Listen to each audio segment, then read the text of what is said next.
TV news కి స్వాగతం. ముందుగా బులెటిన్ లో హెడ్లైన్స్. అప్పు కట్టలేదని ఇంటి ముందు పొయ్యి పెట్టిన బ్యాంక్ అధికారులు. అధికారుల తీరుపై విమర్శల వెల్లువ. నిరుపేదలకు అండగా కాంగ్రెస్ ప్రభుత్వం. నేటి నుండి రైతు భరోసా, మంత్రి తుమ్మల వెల్లడి. మన ప్రభుత్వాన్ని ప్రజలు తిట్టుకుంటున్నారంటున్న ఎమ్మెల్యే కోమటిరెడ్డి రాజగోపాల్ రెడ్డి సంచలన వ్యాఖ్యలు. విశాఖ మధురవాడ పిఎం పాలెంలో దారుణం. నడి రోడ్డులో మహిళను ఈడ్చుకెళ్లిన దుండగులు.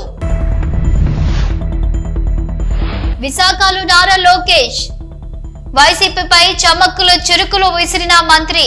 జనగామ జిల్లా దేవరూపుల మండలం పెద్దతండాకు చెందిన గుగులోతు లక్ష్మి తెలంగాణ గ్రామీణ బ్యాంకులో మహిళా సంఘంలో రుణం తీసుకుని 61,000 అప్పు పడింది. అప్పు కట్టాలని గుగులోతు లక్ష్మి ఇంటి ముందు పొయ్యి పెట్టి బ్యాంకు అధికారులు వంటవార్పు చేశారు. కోట్లు కొల్లగొడుతున్న కుబేరులు అప్పులు చేసి విదేశాలలో జల్సాగా తిరుగుతున్నా వాళ్లను వదిలేసి కూటికి తిప్పలు పడుతున్న వారిపై బ్యాంకు వారి ప్రవర్తన ఎన్నో ఇబ్బందులకు గురి చేస్తుందని, అయిన వారికి ఒక రూలు, లేని వారికి ఒక రూలు అంటూ తీవ్రంగా విమర్శలు వెల్లువెత్తుతున్నాయి. ఈ ఊర్లో ఇవాళ తీర్మానం చేస్తున్నాము. తమ్ముడు మీ ఊరిలో ఉన్నాడు మంచోడు. ఎందుకు అనంటే నాది కూడా ఉన్నా సార్, నేను కడతా ఇప్పుడు అంటే ఇప్పుడు కడతానంటాడు. వాడిని కాపాడాలి. ఎవరు కట్టకపోతే ఆ ఊరి మీద సెర్ప్ డిపార్ట్మెంట్, బ్యాంకు వాళ్ళు, కలెక్టరేట్ నుంచి కలెక్టర్ కూడా అదే చెప్తున్నారు, లోన్లు కట్టిపోయమని చెప్పి. ఈ రోజు ఇక్కడ సమావేశం మనం జరిగినాము. 30 మందితోటి SERP department, field officer, DO, NPA, manager అందరు ఇక్కడికి వచ్చినందుకు వీళ్ళు 28 తారీఖు లోపల 51,000 కట్టాలి. ఇప్పుడు 10,000 కట్టాలి. ఇది ఒకవేళ కట్టకపోతే మళ్ళా సెర్ప్ డిపార్ట్మెంట్ వాళ్ళందరూ వచ్చి ఇక్కడ కూర్చుంటూ వసూలు చేయడం అవుతుంది. ఇందువలన ఎన్పిఎలు లేకుండా ఉంటేనే మనం బ్యాంకులో ఏదైనా లోన్లు ఇస్తాము, ఆ ఊరు కూడా బాగుపడుతుంది. ఇప్పుడు రాజన్న వాళ్ళ ఇంటికి పోతాం, నెక్స్ట్ వాళ్ళ ఇంటికాడ కూడా ఇదే పద్ధతి. మనం వాళ్ళ ఇంటికాడికి వెళ్ళి పోయే పరిస్థితే లేదు. అందరూ 1,00,000 ఆదాయం ఉన్న వారికి రేషన్ కార్డు, రైతు భరోసా సొమ్ము నేటి నుంచి బ్యాంకులో తీసుకోవచ్చని తెలిపారు మంత్రి తుమ్మల నాగేశ్వరరావు. తెలంగాణలో ఇల్లు లేని నిరుపేదలకు ఇందిరమ్మ ఇల్లు మంజూరు చేస్తున్నామని తెలిపారు. సొంత స్థలంలో ఇల్లు కట్టుకునేందుకు 5 లక్షల రూపాయలు ఆర్థిక సాయం చేస్తామన్నారు. రైతు కూలీలకు ఏడాదికి 12,000 రూపాయలు ఆర్థిక సాయం అందిస్తామని తెలిపారు. 1,00,000 ఆదాయం ఉన్న వారికి రేషన్ కార్డులు మంజూరు చేస్తామని మంత్రి ప్రకటించారు. మార్చి 31వ తేదీ నాటికి ఇందిరమ్మ ఇల్లు, రైతు భరోసా, ఆత్మీయ భరోసా, రేషన్ కార్డుల పథకాలు అమలు చేస్తామని స్పష్టం చేశారు. ఈ ఏడాది రైతు భరోసా కింద ప్రతి ఎకరాకు 12,000 ఇవ్వనున్నట్లు వ్యవసాయ శాఖ మంత్రి తుమ్మల నాగేశ్వరరావు చెప్పారు. భూమి లేని పేదలకు ఇందిరమ్మ ఆత్మీయ భరోసా కింద ఏడాదికి 2 విడతలుగా 12,000 రూపాయలు ఇస్తామని పేర్కొన్నారు. పథకాలపై ఎమ్మెల్యే కోమటిరెడ్డి రాజగోపాల్ రెడ్డి సంచలన వ్యాఖ్యలు చేశారు. గ్రామాల్లో ప్రజలు ప్రభుత్వాన్ని తిడుతున్నారని, కేసీఆర్ ను మెచ్చుకుంటున్నారని అన్నారు. రైతు బంధు మధ్యలో ఒకసారి ఎగ్గొట్టినాం. రైతు భరోసాలో ఇచ్చిన హామీ మేరకు కాకుండా కొంత నగదును తగ్గించాం. అందుకే గ్రామ ప్రజలు ప్రభుత్వాన్ని తిడుతున్నారని, ఎన్ని అప్పులు చేసి అయినా పథకాలు అమలు చేస్తామని అన్నారు ఎమ్మెల్యే కోమటిరెడ్డి రాజగోపాల్ రెడ్డి. రైతు బంధు మీకు తెలుసు, రైతు భరోసా పేరు మార్చింది. రైతు భరోసా కూడా గవర్నమెంట్ రాగానే ఎమ్మటే ఇచ్చిందా? ఎంత ఇచ్చారు? 5,000 ఇచ్చినప్పుడు నేను కాంగ్రెస్ వచ్చిన ఇచ్చిండ్రు. మధ్యలో మాత్రం ఒకసారి డుంకి కొట్టింది. ఒకటే తిరుగుతుంది జనం ఊళ్ళో పోతే, ఒకటే తిరుగుతున్నారు. కేసీఆర్ బాగుండేది ఇస్తారు కాంగ్రెస్ అన్నదా కానీ కేసీఆర్ బాగుండే రైతు బంధు. విశాఖ మధురవాడ పిఎం పాలెంలో దారుణ దాష్టికం ఘటన జరిగింది. నడి రోడ్డులో మహిళపై దుర్మార్గంగా ప్రవర్తించారు 3 వ్యక్తులు. మిథిలపురి ఉడా కాలనీలో టిఫిన్ బండి నిర్వహిస్తున్న మహిళలపై 3 వ్యక్తులు కిరాతకంగా దాడి చేశారు. రోడ్డుపై కిలోమీటర్ పొడవునా ఈడ్చుకెళ్లారు 3 వ్యక్తులు. దీంతో పిఎం పాలెం పిఎస్ లో మహిళ ఫిర్యాదు చేసింది. మహిళ ఫిర్యాదు చేసినప్పటికీ పట్టించుకోవడం లేదు అధికారులు. ఎటువంటి విచారణ చేయకుండా తిరిగి మహిళలను బెదిరిస్తున్నారని పిఎం పాలెం పోలీసులపై ఆరోపణలు వస్తున్నాయి. ఎటువంటి విచారణ చేయకుండా 2 పార్టీలపై ఎఫ్ఐఆర్ నమోదు చేసి చేతులు దులిపేసుకున్నారు పోలీసులు.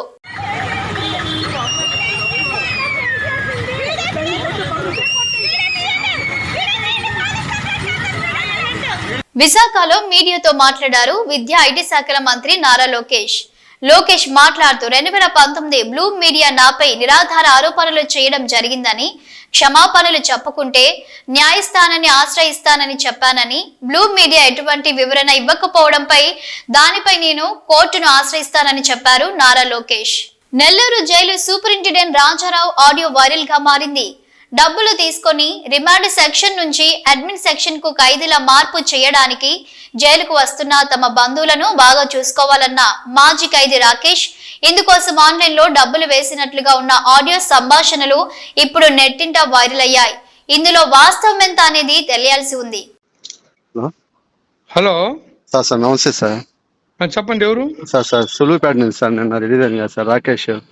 సరే బాబు చెప్పు, మళ్ళీ ఫోన్ చేయకపోతే. సార్ అది చేశాను సార్, 10 ఎత్తలేదు దాని గురించి. ఓకే చెప్పు సార్. ఆ నంబరు ఇది సింగరకొండ బలిషెట్ అని వచ్చింది సార్. అవును సార్, దానికి ఒక 5 చేస్తాను సార్. నువ్వు మొన్న ఆ అబ్బాయిని రిమాండ్ నుంచి మార్చినప్పుడు దుర్గా ప్రసాద్ 5 పంపించాను సార్ మీ కాడికి. రాలేదే సార్. అది జగదీష్ అనేది తీసుకొచ్చారు కదా సార్. ఎప్పుడు సార్? దుర్గా ప్రసాద్ అనే అబ్బాయిని రిమాండ్ బ్లాక్ నుంచి అడ్మిషన్ మార్చారు కదా సార్. అవును, ఆ రోజు 5 పంపించాను సార్. వాళ్ళు అక్కడ పిల్లగాలని ఇచ్చేస్తామని చెప్పాను సార్ ఫోన్ చేస్తే. ఎప్పుడు రా బాబు అది? సార్ రిమాండ్ బ్లాక్ నుంచి మార్చారు కదా సార్. రిమాండ్ నుంచి అడ్మిషన్ మార్చారు సార్ దుర్గా ప్రసాద్ అనే అబ్బాయిని. ఓకే. ఆ రోజు జగదీష్ నెల్లూరులో ఉంటారు కదా సార్, పాల్ జగదీష్ కాడ పంపించాను సార్ 5,000. మరి గుర్తులేదు, నాకైతే గుర్తులేదు. సరే సార్, ఇప్పుడు ఈ నంబర్ కి ఒక 5,000 పంపిస్తాం సార్. సోమవారం గానీ మంగళవారం గానీ మా అన్న సురేందర్ ఉన్నాడు కదా సార్, తన్ని సరెండర్ చేస్తాం సార్ జైలుకి. అప్పుడు పైకి వచ్చి కలుస్తాం సార్ మిమ్మల్ని. సరే కానీ కలుస్తాం సార్. చాలా బాగా చూసుకున్నాం sir. Thank you so much sir. సరే కానీ థ్యాంక్ యూ సార్. సార్ నమస్తే సార్. ఎవరు? Sir Rakesh sir, Suluvupeta sir. Rakesh sir, Suluvupeta. మన అవును సార్, ఈ మధ్య రిలీజ్ అయ్యాను కదా సార్, అది ఫోన్ పే చేసి. బాబు చెప్పు. అదే సార్, మా అన్న వస్తా అని చెప్పాను కదా సార్. అవును, అది ఈ రోజు వస్తున్నారు సార్. ఆల్రెడీ జైలు కాడికి కూడా తీసుకొస్తా ఉన్నారు. ఏది? జైలు కాడికి తీసుకొస్తా ఉన్నారు సార్. సరెండర్ చేశారు ఈ రోజు. ఓహో, కోర్టుకు సరెండర్ అయ్యాడా? అవును సార్, కోర్టుకి సరెండర్ అయ్యి జైలుకి వస్తున్నారు సార్. అదే సార్, ఒక రోజు చూసుకుంటారని. రేపు వచ్చి నేను కలుస్తాను సార్. మీకు కూడా రోజు ఫోన్ పే తక్కువ చేశాను. సరే రేపు సరే సార్, రేపు డైరెక్ట్గా వచ్చి కలుస్తాను సార్. రేపు బాబు, సూపర్ కలవాలంట. సరే సార్, ఏదైనా బాటిల్ ఉండదు అమ్మట్లేదు సార్. మంచిది ఉండు చూడు. సరే సార్, అలాగే సార్, తీసుకొస్తాను సార్. ఓకే, వాడికి వచ్చి ఫోన్ చేయి, పైకి తీసుకుంటాను. సరే సార్, అలాగే సార్. ఓకే కానీ okay sir. Good morning sir. చెప్పండి, నేను వస్తానని చెప్పి రాలేదు సార్. కోర్టుగా బాగా లేట్ అయిపోయింది సార్. కోర్టు పని మీద తిరుగుతాను. సరే రేపు రా సార్. రేపు వస్తాను సార్, డైరెక్ట్గా వస్తాను. ఇప్పుడు ఫోన్ పే ఆ నెంబర్కి చేయమంటారు సార్? నేను చెప్తాలే. సరే సార్, అలాగే సార్. రేపు చేయి. సరే సార్, అలాగే సార్. బంజారాహిల్స్ లోని ఫ్రైడ్ ఘీ అండ్ కర్డ్ పేరుతో ఉన్న షాప్ లో కల్తీ నెయ్యి తయారవుతుందని జిహెచ్ఎంసీ టాస్క్ ఫోర్స్ పోలీసులు తనిఖీ నిర్వహించారు. కల్తీ పదార్థాలు ప్రమాదకర రసాయనాలతో నెయ్యి తయారు చేస్తున్నట్లు గుర్తించారు. భారీగా కల్తీ నెయ్యితో పాటు తయారీకి ఉపయోగిస్తున్న పదార్థాలను స్వాధీనం చేసుకున్నారు పోలీసులు.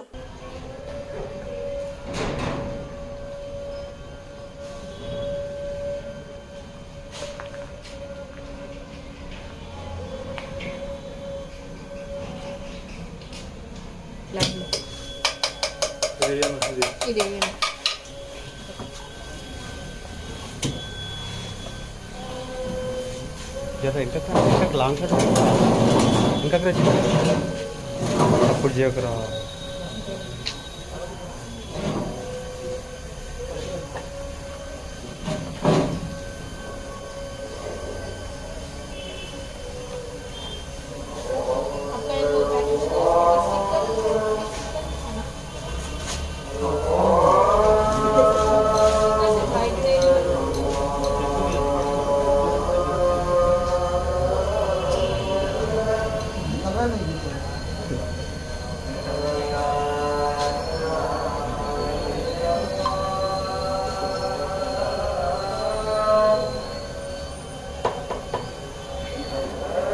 నా మీద అనవసర వ్యాఖ్యలు చేయడం కంటే హోంమంత్రి అనిత రీల్స్ చూసుకుంటూ కాలక్షేపం చేసుకోవాలని విమర్శించారు మాజీ మంత్రి గుడివాడ అమర్నాథ్. అధికారంలోకి వస్తే 20 లక్షల ఉద్యోగాలు ఇస్తామని చెప్పి 2.5 లక్షల మంది వాలంటీర్లను తీసేశారని, మొదట వాలంటీర్ల సమస్య పరిష్కరిస్తే బాగుంటుందని అన్నారు మాజీ మంత్రి గుడివాడ అమర్నాథ్. ఎవరన్నారు? ఎవరు వాళ్ళు రీల్స్ చూసుకోమన్నాడు, ఎందుకు వాళ్ళ గురించి ఏం మాట్లాడారు? ఆ రీల్స్ను అవేవో నిన్న కూడా నా గురించి కూడా ఏదో మాట్లాడినట్టు చూసాను. ఏదో అన్నారా? ఏమన్నారు?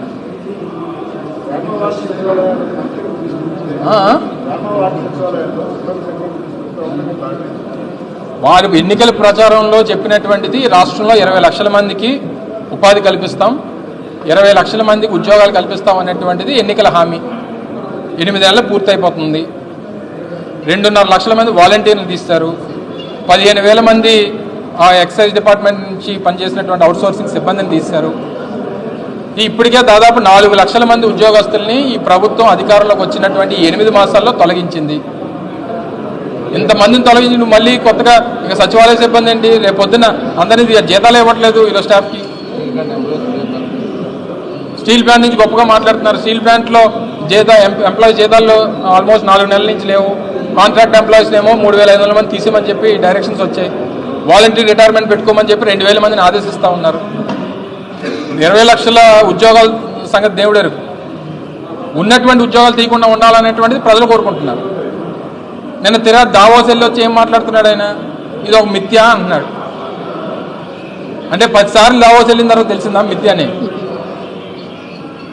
ఉత్తి చేతులు ఊపుకొని వచ్చి ఇప్పుడు అడిగేసరికి సమాధానం లేక ఇది ఒక మిథ్య, నేను అందరినీ కలవడానికి వెళ్ళాను, లేదు నన్ను అందరూ కలవడానికి వచ్చారని చెప్పుకొని అక్కడికి వెళ్ళి రాజకీయాలు మాట్లాడి, అక్కడికి వెళ్ళి రెడ్ బుక్ గురించి మాట్లాడి తీరా ఉత్తి చేతులు ఊపుకొని వచ్చి లేనిపోయినటువంటి ఆరోపణలు చేస్తూ ఉన్నారు. ఇవన్నీ కూడా ప్రజలు గమనించాలి. దయచేసి కొన్ని మిథ్యాన్ని తెలుసుకున్న తర్వాత మళ్ళీ ఇంకొక 20 కోట్లు మళ్ళీ వచ్చే సంవత్సరం ఖర్చు పెడతారా లేదా, దీని గురించి ఏం చేస్తారనేటువంటి వేచి చూద్దాం. తీరా అడిగితే మేము వచ్చిన 7 నెలల్లోనే 3 లక్షల కోట్లు పెట్టుబడులు తెచ్చామన్నారు. ఎక్కడ తీసుకొచ్చారు? మేము తీసుకొచ్చిన మీరు రాసుకోవడం ఏంటి? గ్రీన్ హైడ్రోజన్ హబ్ మేము తీసుకొచ్చిందే, బల్క్ డ్రగ్ పార్క్ మేము తీసుకొచ్చిందే, మిట్టల్ మేము తీసుకొచ్చిందే, టీసీఎస్ మేము తీసుకొచ్చిందే. మీరు ఎవరిని తీసుకొచ్చారంటే మీరు మోడీ గారిని తీసుకొచ్చారు అంతే. ఆ ఓపెనింగ్ చేయడానికి మోడీ గారిని తీసుకొచ్చే తప్ప మీరు తీసుకొచ్చింది ఈ 8 మాసాల్లో ₹1 పెట్టుబడి అనేటువంటిది లేదు అనేటువంటిది ప్రజలకు తెలుసు. ఒకవేళ ఆ రుజువులు ఏమైనా ఉంటే మేము చూపించగలం, వాళ్ళని చూపించమనండి. ఎందుకంటే గ్రీన్ హైడ్రోజన్ హబ్కి పర్మిషన్స్ కానీ ఆ ల్యాండ్ కన్వర్షన్స్ కానీ సంతకాలు పెట్టింది మంత్రిగా నేను, గ్రీన్ హైడ్రోజన్ హబ్కి పెట్టింది నేను, బల్క్ డ్రగ్ పార్క్ పెట్టింది నేను, వీటన్నిటికి కావాల్సినటువంటి అప్రూవల్స్కి సంతకాలు పెట్టింది నేను ఇండస్ట్రీస్ మినిస్టర్గా. చెప్పనండి వాళ్ళ హయాంలో ఏం తీసుకొచ్చారు, 8 నెలల్లో దేనికైనా రెడీ అని చెప్పాం, చర్చకు కూడా రెడీ అని చెప్పాం. Thank you. ఇందిరమ్మ పేరు పెడితే డబ్బులు ఇవ్వరా? ఎలా ఇవ్వరో మేము చూస్తామని అన్నారు మంత్రి పొన్నం ప్రభాకర్ గౌడ్. ఇందిరమ్మపై అవహేళనగా మాట్లాడితే ఊరుకునేది లేదని, ఇందిరమ్మను వాజ్పేయి కాళీమాతతో పోల్చారని గుర్తు చేశారు ఆయన. 10 నెలల కాలంలో కేంద్రం జీఎస్టీ రూపంలో 37,000 కోట్ల రూపాయలు వసూలు చేసింది. మరి కేంద్రం తెలంగాణకి ఇచ్చింది ఎంత అని ప్రశ్నించారు. దీన్ దయాల్ అంత్యోదయ, దీన్ దయాల్ గృహజ్యోతి లాంటి పేర్లు పథకాలకి ఎందుకు పెట్టారు? వీళ్ళేమైనా దేశం కోసం ప్రాణత్యాగం చేశారా అని ప్రశ్నించారు. తెలంగాణ నుంచి ఉన్న 2 కేంద్ర మంత్రులు ఉన్నారు, ₹1 కేంద్రం నుంచి అదనంగా తెచ్చారా అని ప్రశ్నించారు. ఈ దశలో ఇంత గొప్ప కార్యక్రమాలు జరుగుతూ ఉంటుంటే ఎవరింట్లోకే జేబులకే పైసలు తెచ్చిస్తున్నాం అన్నట్టుగా ఫెడరల్ సిస్టంలో రాష్ట్రము కేంద్రము ఆర్థిక నిధులకు సంబంధించిన ఆనాడు రాజ్యాంగంలో, ఎందుకంటే ఇలా 76వ ఇలా మనం గణతంత్ర దినోత్సవ వేడుకలు జరుపుకుంటా ఉన్నాం. ఈ వేడుకలు జరుపుకునే సందర్భంగా ఫెడరల్ సిస్టంలో కొన్ని రాష్ట్రానికి సంబంధించిన కార్యక్రమాలు, కొన్ని కేంద్రానికి సంబంధించిన కార్యక్రమాలు, కొన్ని ఇద్దరు కలిసి జరిపే కార్యక్రమాలు ఉమ్మడి జాబితాలో ఉండే విధంగా మనం రాజ్యాంగాన్ని ఏర్పరచుకున్నాం. అది తెలియకుండా, అవగాహన లేకుండా ఇందిరమ్మ పేరుంటే ఇళ్లకు డబ్బులు ఇవ్వమంటా ఉన్నారు కొంతమంది, సొంత జేబుల్లోకే ఇచ్చినట్టుగా. అన్ని దగ్గర పెట్టుకొని మాట్లాడండి. ఇప్పటికే తెలంగాణ బీజేపీ తెలంగాణ ప్రజలకు మోసం చేసింది. తెలంగాణ ప్రజలకు సంబంధించి తెలంగాణ రాష్ట్ర ఏర్పాటు 10 సంవత్సరాల అధికారం ఉన్న కేంద్రంలో మీరు విభజన హామీలు అమలు చేయకపోగా తెలంగాణ ఏర్పాటును ప్రధానమంత్రి స్వయంగా పార్లమెంట్లో విమర్శ చేసి అవమానపరిస్తే మాట్లాడని మీరు బడ్జెట్లో నిధులు కేటాయించకపోతే గత 10 సంవత్సరాలేమో ఉన్న రాష్ట్ర ప్రభుత్వం మమ్మల్ని అడుగుతలేదు, సత్సంబంధాలు లేవు, ప్రభుత్వంలో కేంద్రము రాష్ట్రము ఉమ్మడి జాబితాల చట్టము రాష్ట్రాలు పరస్పరం గౌరవించుకోవాలి, కేంద్రము రాష్ట్రం అన్నారు. కానీ ఇవాళ తెలంగాణ ప్రభుత్వం ప్రజల పాలన ప్రభుత్వం, ప్రధానమంత్రి గారితో సహా అనేక మంత్రుల్ని ఈ రాష్ట్ర ప్రయోజనాల కొరకు కలుస్తూనే ఇక్కడి నుంచి ప్రాతినిధ్యం వేస్తున్న వాళ్ళందరినీ కూడా తెలంగాణ ప్రయోజనాల కొరకు సహకరించమని గొంతెత్తి అడిగితే కూడా బడ్జెట్లో నిధులు కేటాయించలేదు. బడ్జెట్ తర్వాత జరిగినటువంటి వరద బాధితులకు సంబంధించిన నిధులు కేటాయించలేదు. ఇవాళ మళ్ళీ రాష్ట్రానికి సంబంధించి ఇందిరమ్మ పేరు మీద జరిగే ఇళ్ల ప్రక్రియకు అవహేళనగా మాట్లాడుతున్నారు. ఎవరి ఇందిరమ్మ? ఈ దేశం కోసం ప్రాణాలు అర్పించి, ఈ దేశ ఐక్యత కోసం ముక్కలు ముక్కలైన శరీరాన్ని చేసుకొని ఆనాడు మీ నాయకుడు అటల్ బిహారీ వాజ్పేయి తోటి దుర్గా మాతగా పోల్చబడ్డటువంటి ఇందిరమ్మ గురించి మాట్లాడుతున్నారే.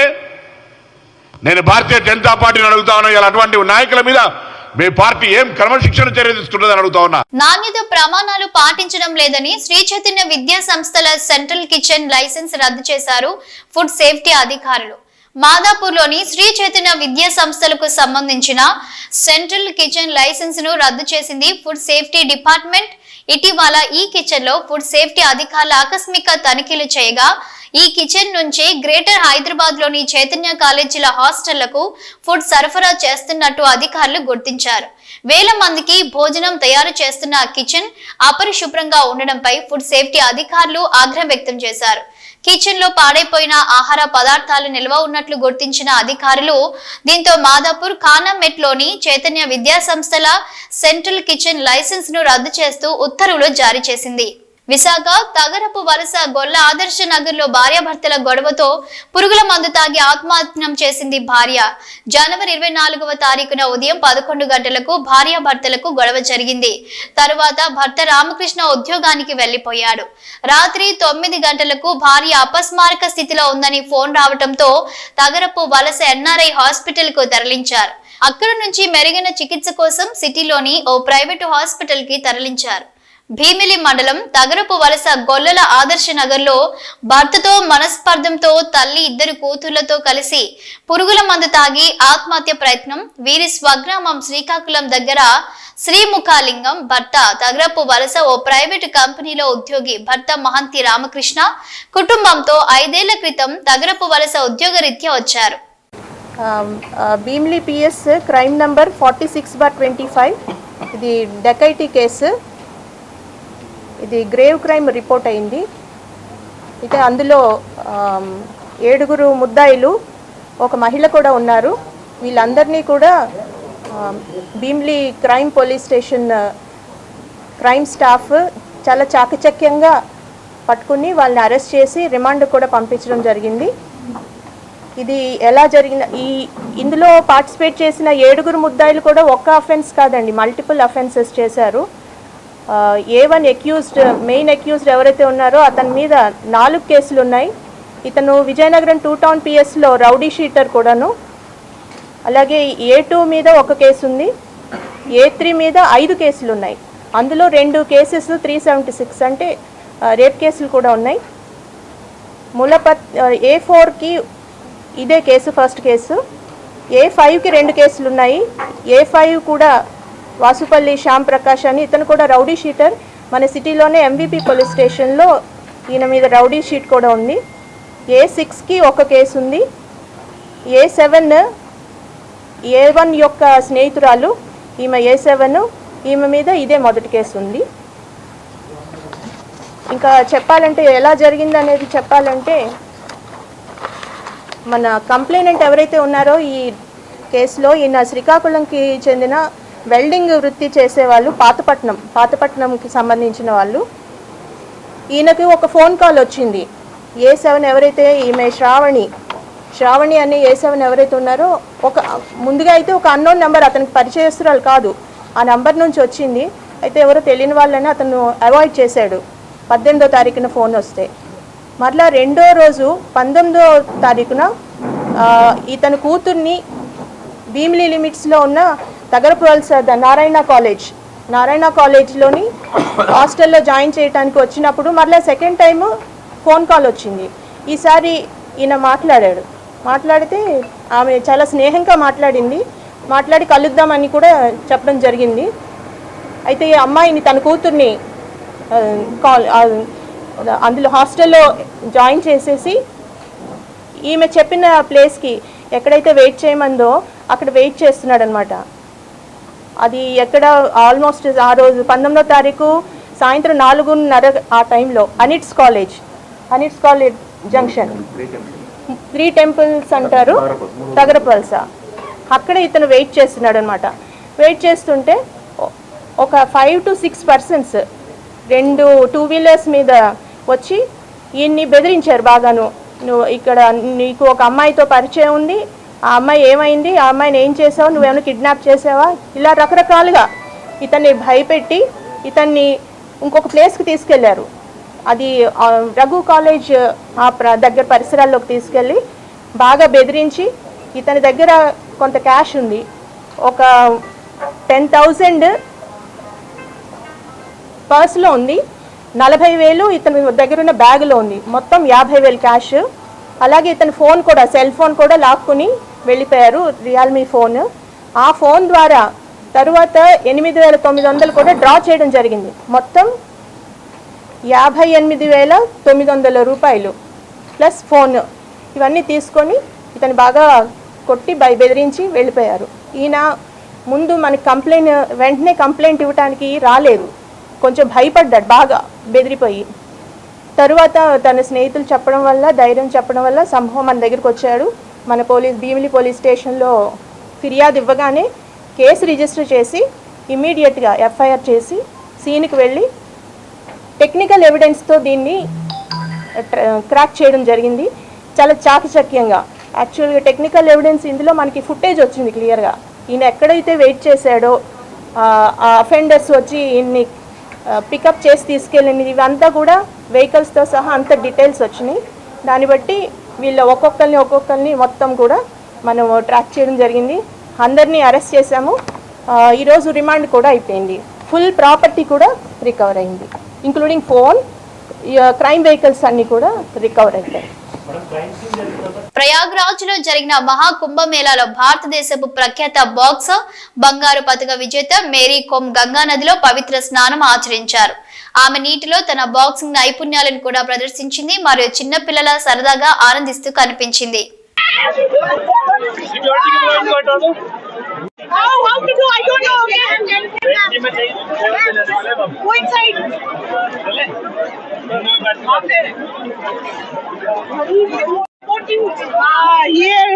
The Hindu culture, at least we respect the way the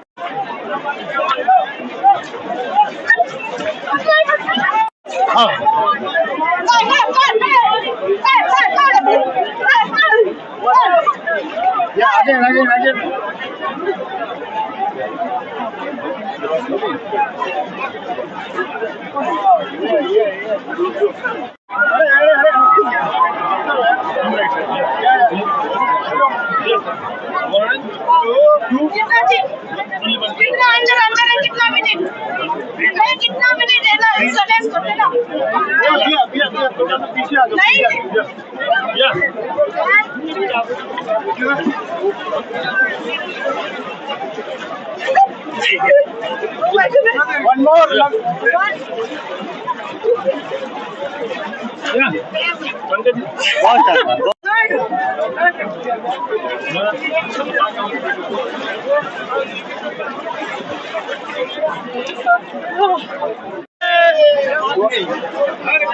हर हर गंगे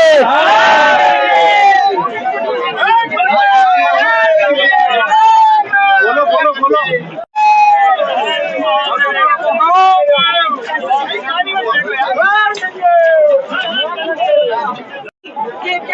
क्या कर रहे हो? अब ऐसे पानी कर रहे हैं।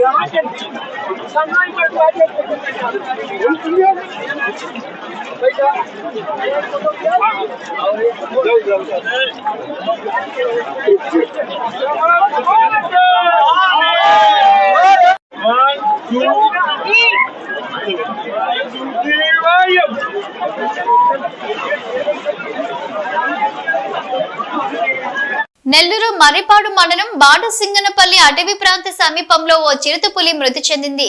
విజయవాడ జాతీయ రహదారిపై గుర్తు తెలియని వాహనం ఢీకొనడంతో చిరుతపులి మృతి చెందింది.